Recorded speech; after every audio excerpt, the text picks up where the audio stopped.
તો અચાનક આગ લાગે તો કેટલા તૈયાર છે ક્લાસીસ તેનું રિયાલિટી ચેક કરવામાં આવ્યું, વાત તેની કરીશું।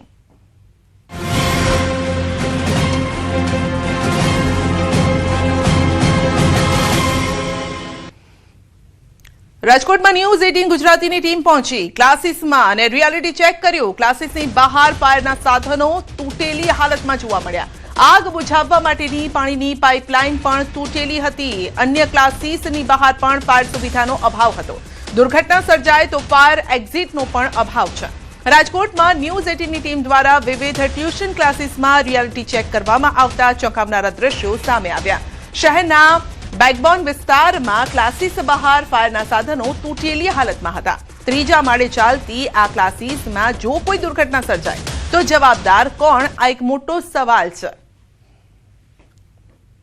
उत्तर प्रदेशना लखनऊमां जे अग्निकांड थयो छे ते बाद न्यूज़ 18ની टीम द्वारा अत्यारे रियालिटी चेक करवामां आवी रह्युं छे। हाल जे रीतना वात करवामां आवे तो राजकोट शहेरना जे अलग अलग विस्तारोमां क्लासीसो आवेला छे त्याना दृश्यो छे। हाल आ जे दृश्यो छे ते राजकोट शहेरना मवडी विस्तारना आवेला जे दृश्यो छे। अहींया जे बेकबोन चौक छे त्यां अलग अलग क्लासीस आव्या छे। आ क्लासीस साँजना समये जे चालू होय छे, परंतु अत्यारे जे रीते जोवामां आवे तो अहींया फायर सेफ्टी जे फायर साधनों है ते क्यांक जोवा नथी मळी रह्या, अत्यंत बिस्मार हालत में जोवा मळी रह्या छे। आ जुओ आ छे फायर ओलववा माटेनो आ जे पाणीनो पाइप छे ते पाइपनी हालत जे रीते जोई शको छो। अहींया कदाच आग लागी होय तो आ पाइप द्वारा आग छे ते काबूमां पण न आवी शके, केम के आ भाग छे ते एकदम तूटी गयेलो छे। अहींया जे फायरनी बोटलो होवी जोईए तेवी कोई बोटलो आ जग्याए जोवा नथी मळी रही। एना कारणे क्यांक फायर सेफ्टीनी उणप छे ते स्पष्ट रीते जोवा मळी रही छे। खास करीने जे रीतना लोको छे ते पोताना बाळकोने मोकलता होय छे, क्लासीसमां मोकलता होय छे, क्लासीस संचालकोना विश्वासे मोकलता होय छे, परंतु आ समये जो कोई दुर्घटना बने तो शुं, केम के अहींया अन्य गेट पण नथी। जो कोई अंदरनी साइड आग लागे तो विद्यार्थीओ छे ते आ त्रीजो माळ छे એટલે કે જમીનથી જે છે ખૂબ જ ઊંચાઈ ઉપર છે અને અહીંથી જો બાળકોને જીવ બચાવવા માટેનો અન્ય કોઈ રસ્તો રહેતો નથી। એટલા માટે ક્યાંક હજુ પણ રાજકોટનું ફાયર વિભાગ છે તે પણ ઘોર નિંદ્રામાં સૂતું હોય તેવા દ્રશ્યો સામે આવી રહ્યા છે।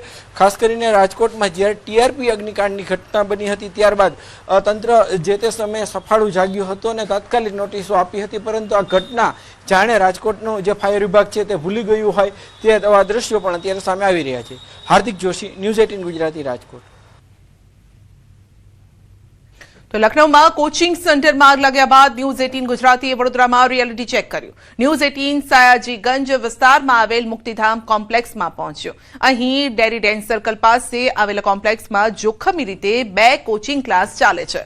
શ્રીજી અને પ્રતિ ક્લાસીસ નામથી ટ્યુશન ક્લાસીસ ચાલે છે।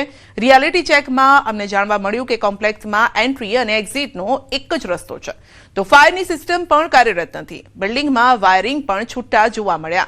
જો અહીં આગ લાગે તો કોઈ નીકળી પણ નહીં શકે તેવો સાંકડો માર્ગ છે। જો કે સંચાલક એવો દાવો કરી રહ્યા છે કે ફાયર એનઓસી અને બિલ્ડિંગ સેફટી સર્ટિફિકેટ છે અને તે લોકોએ વિદ્યાર્થીઓને તાલીમ પણ આપી છે, પરંતુ વિદ્યાર્થીઓનું કહેવું છે કે તેમને આવી કોઈ તાલીમ નથી મળી। ક્લાસમાં છે ફાયર સેફટીનું નાખેલું આગ બુઝાવવાનું, મતલબ એ તો જોઈએ જ ને, કેમ કે કંઈ બી થઈ શકે છે ક્લાસમાં। તમને કોઈ ટ્રેનિંગ આપી છે ઇમરજન્સી સમય શું કરવાનું?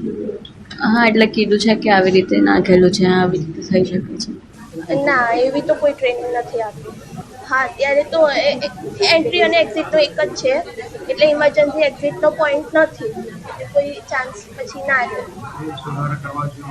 હા, કરશે સર, જલ્દી કરશે। એક તો સૌથી પહેલાં તો કોમ્પ્લેક્સમાં એલર્ટનેસમાં આખું ફાયર સિસ્ટમ અમે કરાવ્યું છે અને એ અત્યારે પોઝિટિવલી રનિંગ છે। સેકન્ડ થિંગ કે અમે ઇન્ટરનલ પણ એક્સટિંગ્યુશર મૂક્યા છે અને આઉટસાઇડ પણ મૂક્યા છે, અને જરૂર પડે જો સંખ્યા વધારે હોય તો અમે ફાયરમાંથી એક્ઝિક્યુટિવને બોલાવીને ટ્રેનિંગ આપીએ છીએ। અમે છોકરાઓ માટે અમે અમારી પોતાની જાત માટે પણ અમે તૈયાર છીએ। અમે કંઈ પૈસા ખર્ચવા તૈયાર નથી એવું નથી, પણ જ્યારે સપોર્ટ ના મળે ત્યારે જે હોય એમાં અમે પછી ચલાવતા રહીએ છીએ। પંચમહાલમાં જીઆરડી જવાને દારૂનું વેચાણ કર્યાનો આરોપ લાગ્યો છે। કાંકણપુર પોલીસ સ્ટેશનના જીઆરડી જવાન સામે ગુનો નોંધાયો છે। જપ્ત કરાયેલ 15.20 લાખના દારૂને વેચી દીધાનો આરોપ લાગ્યો છે.